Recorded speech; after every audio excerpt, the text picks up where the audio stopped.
Ladies and gentlemen, let me be brutally honest with you. Stop what you're doing because what I'm about to tell you could save you hundreds of thousands of dollars. In 2026, there are 5 states where buying a house is a straight-up financial trap. And I don't care how good it looks on paper. If you make the wrong move, you're throwing money into a black hole. I've seen it, I've lived it, and today I'm going to make sure you don't make the same mistake. Let's talk about the first and most obvious warning sign. The housing markets in these states are overinflated. Now, I don't sugarcoat anything, and I certainly don't pander to emotions. If you're looking at buying a house simply because you've been told real estate always goes up, you are already behind the curve. You need to understand the difference between a market that's appreciating due to fundamentals, jobs, wages, infrastructure, and a market that's appreciating because everyone else is buying out of fear or speculation. That, my friends, is not investing, it's gambling. And gambling with your life savings is a mistake you will regret for decades. Overinflation doesn't mean a small correction. It means the price of homes has been driven to levels that are no longer supported by the local economy. People are borrowing money they don't have to buy homes they can't afford, and it's being encouraged by easy credit and low interest rates. That is a classic recipe for disaster. You need to ask yourself, is the median income in this state actually keeping up with the home prices? If the answer is no, and I can tell you in most of these 5 states, the math does not add up, then you're walking into a financial trap. You are not investing, you are speculating, and speculation is not the foundation for wealth. It is the foundation for stress, debt, and sometimes bankruptcy. I don't care how nice the neighborhood looks, how good the schools are, or how Instagram-worthy the house appears. None of that matters if the underlying numbers don't make sense, and they don't. Look at the price-to-income ratios, the rent-to-price ratios, the days on market, the foreclosure rates. All of these are screaming overheated market if you know how to read them. And most people don't. They just see a for sale sign and assume it's a good idea. That's naive, and I won't let you be naive. Overinflation, creates a false sense of security. People see their neighbors' homes selling for $50,000 more than last year and think they're making money by default. But when the market turns, and it always does, they are left holding an asset that is suddenly worth less than what they paid, sometimes significantly less. And because real estate is illiquid, selling isn't instant. You can't just hit exit like a stock trade. You're stuck. Overinflated markets punish those who are late to the party, and if you buy in 2026 in the wrong state, you are late. You are not buying a home, you are buying risk. And risk, my friends, is not an investment strategy. It is a gamble, and I will tell you again, gambling is not how you build wealth. You want to buy a house that grows in value? You need a market with sustainable enable demand, local economic growth, and a realistic price point that aligns with what people can actually afford. Anything else is a red flag, a warning bell, and a danger sign that you ignore at your peril. This is not theory. I have seen overinflated markets collapse time and again. I have seen investors and homeowners lose everything because they bought at the top of the bubble. And let me be clear, 2026 is shaping up to be one of those tipping points for these 5 states. Now, let's talk about the second critical factor, property taxes and the cost of living. People tend to overlook these because they're hidden in the fine print or because they're distracted by shiny new kitchens and granite countertops. But make no mistake, property taxes are a silent killer of returns. You might buy a house for $400,000 thinking, this is my dream home, but if the property taxes are 2.5% or 3% annually, that's $10,000 to $12,000 every single year going straight out the door. And that's before you even touch maintenance, insurance, utilities, or association fees. Let's put this in perspective. That money could be invested in other opportunities that actually appreciate and generate cash flow. Instead, in these overinflated markets, it disappears. Poof, gone. People think real estate is a safe, passive investment, but if your taxes are draining your cash flow faster than the house appreciates, you're in trouble. And the cost of living compounds this problem. In many of these states, the cost of groceries, fuel, healthcare, and services is rising faster than wages. So even if your salary goes up slightly, you're not gaining anything in real terms, you're losing purchasing power. And don't even get me started on insurance. Some of these states have extreme weather risks, floods, hurricanes, wildfires, and insurance premiums have skyrocketed. Homeowners think they're protected, but what they're really doing is paying another layer of hidden costs that further erodes their net gain. And here's the kicker. These expenses are recurring. Unlike a stock that might pay dividends or grow in value, you are forced to pay taxes and living costs every year, and they don't wait for the market to cooperate. They come due regardless of what the economy does or whether your house is appreciating or depreciating. Most buyers don't run the numbers carefully enough. They see the price tag, get a mortgage pre-approval, and assume everything else will work itself out. That's reckless. Financially, you need to understand the true carrying costs of owning a home. If the carrying costs are eating 30, 40, or 50% of your potential return, congratulations, you've just turned a supposed investment into a liability. And it's not just the individual buyer who suffers. When property taxes are high, it slows down the local economy because people spend less in the community. Businesses struggle to hire, wages stagnate, and the housing market becomes a vicious cycle of overvaluation and unaffordability. You need to ask yourself, when considering a home purchase in these states, am I buying a home or am I buying a money pit? Are my potential returns being eaten alive before I even have a chance to realize them? And remember, cost of living is not static. It trends upward. What seems manageable today can become crushing tomorrow, especially when paired with property taxes that rise year after year. If you ignore this, you are walking blind into a financial trap, thinking that location somehow guarantees wealth. It doesn't. Location only matters if the fundamentals make sense. And in these states, the fundamentals, taxes, cost of living, insurance, maintenance, are stacked against you, silently eroding everything you hope to gain. Let's move on to the third red flag, job growth and economic indicators. This is where most people completely fail to connect the dots. They see a pretty house, a nice neighborhood, maybe even a local headline claiming City X is booming, and they assume that means buying there is a smart financial move. Wrong. Real estate isn't just about curb appeal. It's about the underlying economy. If jobs aren't growing, if wages aren't rising, and if businesses aren't investing in the region, then the housing market is built on smoke and mirrors. You need to think like a businessman, not a dreamer. Ask yourself, are companies moving in or move out? Are young professionals staying or are they leaving for better opportunities elsewhere? Are their industries expanding or is the economy stagnating? Because if you buy a house in a state where the economy is shrinking or barely growing, you are buying into a market that will eventually stagnate or even decline. Let me be perfectly clear. Home prices don't rise in a vacuum. They rise back. Oz people have money to spend because they are moving in because the local economy is strong. And when the economy slows down, housing prices stagnate or worse, collapse. Look at metrics like unemployment rates, job creation numbers, and corporate investments. If those numbers are weak, the housing market is not a growth engine, it's a time bomb. Many buyers ignore this and rely on past performance. They assume that because prices went up last year, they'll go up this year. That is not investing, that is wishful thinking. Over the past decade, I've seen multiple markets that were hyped as hot suddenly reverse when the economic fundamentals didn't support them. People lost their jobs, houses sat unsold for months, and equity evaporated.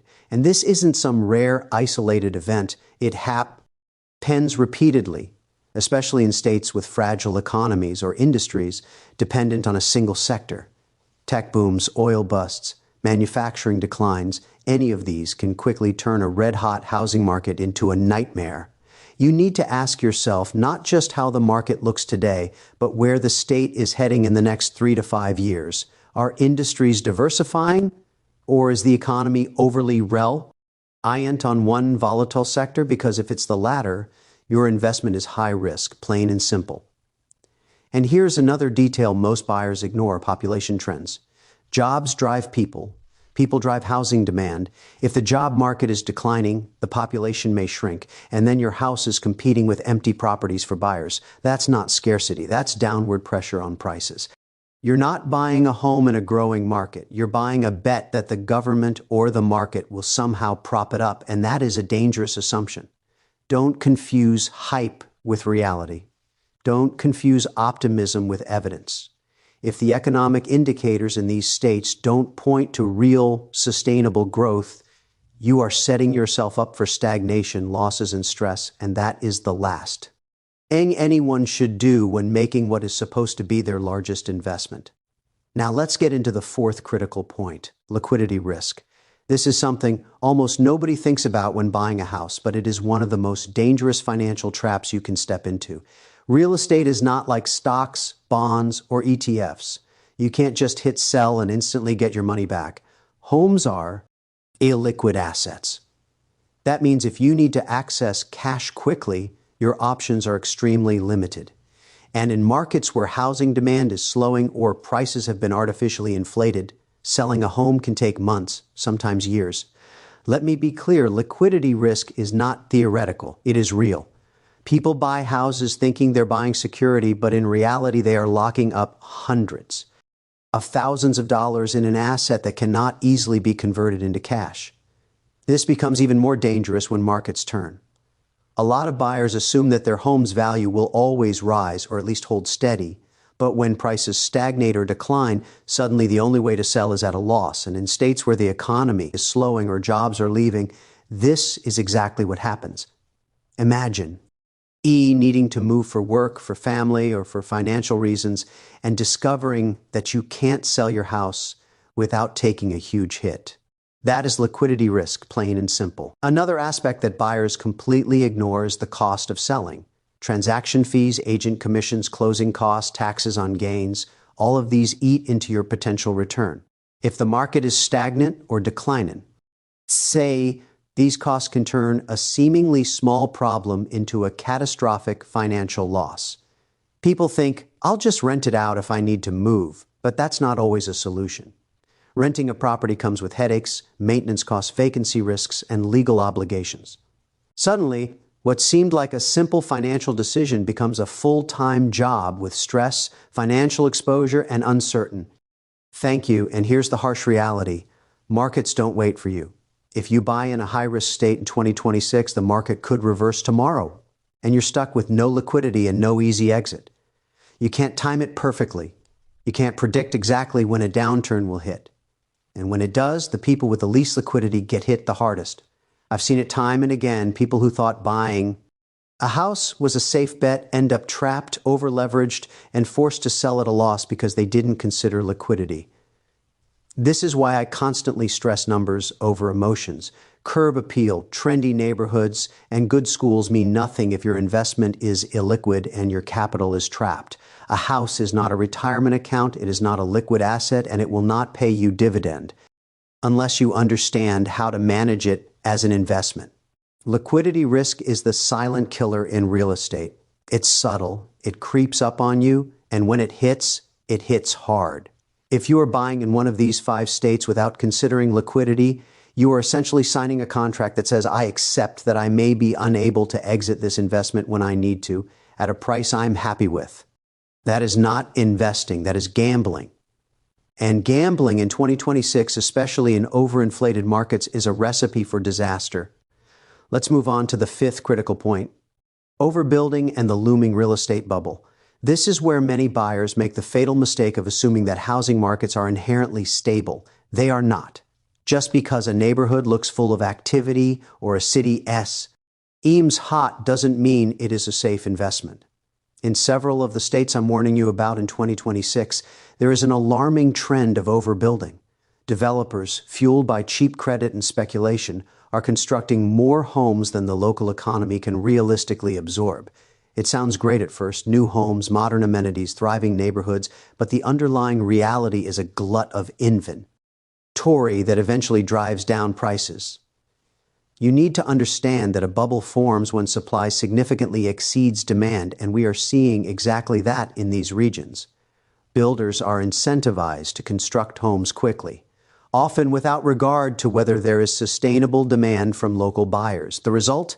Empty houses, unsold lots, and artificially inflated prices that make people bail. The market is still healthy when it's actually teetering on the edge. And this is not just theory. Look at the data: permits issued, construction loans approved, and new listings versus population growth. If the number of new homes being built far outpaces the number of new residents moving in, the market is overextended. That's a bubble. When bubbles burst, and they always do, homeowners are EFT holding properties that are worth less than they paid, sometimes significantly less. Equity disappears. Leverage becomes dangerous, and the financial stress is real. Many people think they're immune because they bought in a nice area, but the market doesn't care about nice areas. It cares about supply and demand. Overbuilding creates downward pressure on prices, even in neighborhoods that seem desirable. And here's another layer of risk: speculative buying compounds the problem. Investors see developers pumping out new homes and assume they can flip a house for a quick profit. They buy aggressively, further inflating prices, but when the market slows, these speculative buyers exit, leaving regular homeowners to absorb the losses. That is exactly what happened in the 2008 housing crisis. And make no mistake, those patterns are repeating themselves in certain states in 2026. People forget that real estate is cyclical. Every boom eventually has a bust.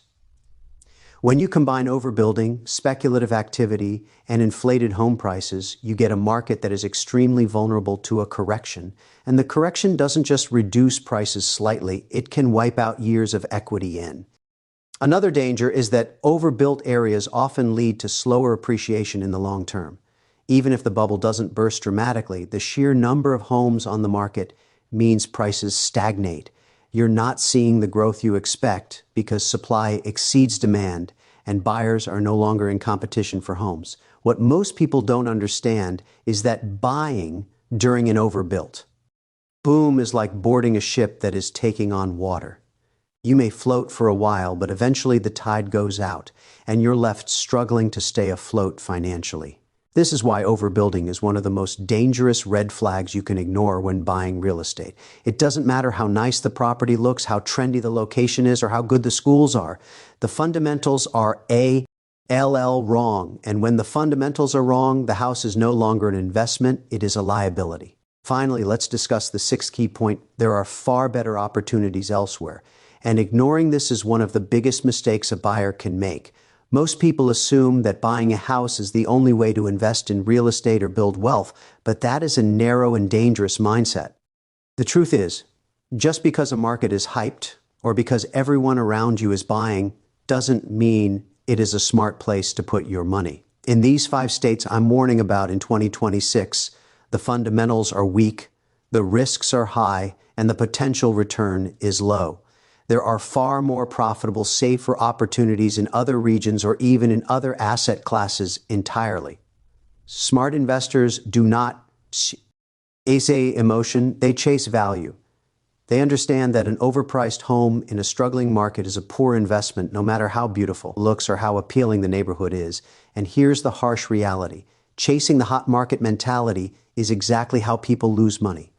People see headlines, hear neighbors brag, and feel pressure to keep up with the Joneses, and suddenly they're making one of the largest financial commitments of their life in a place that will almost certainly underperform. This is why opportunity cost matters.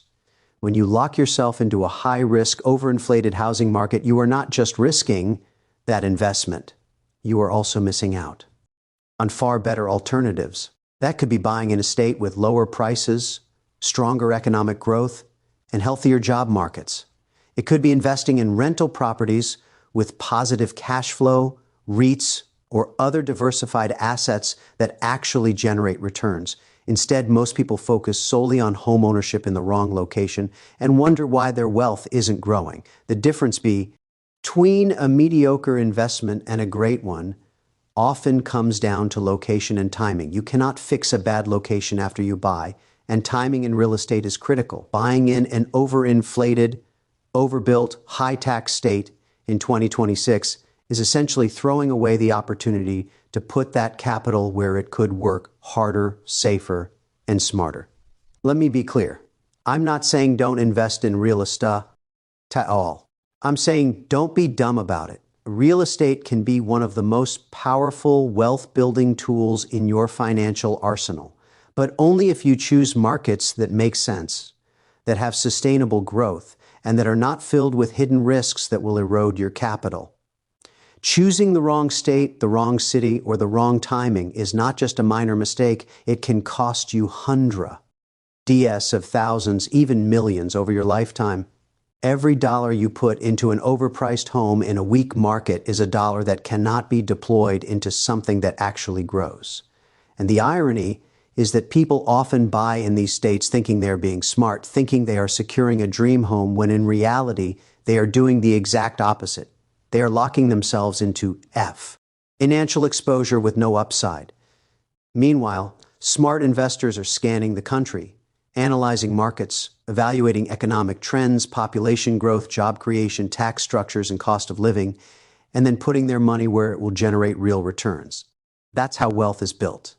That's how fortunes are made. And the unfortunate truth is, if you ignore these better opportunities and chase a hype-driven, high-risk housing market, you are setting yourself up to lose, to stagnate, and to miss out on the financial freedom that could have been yours.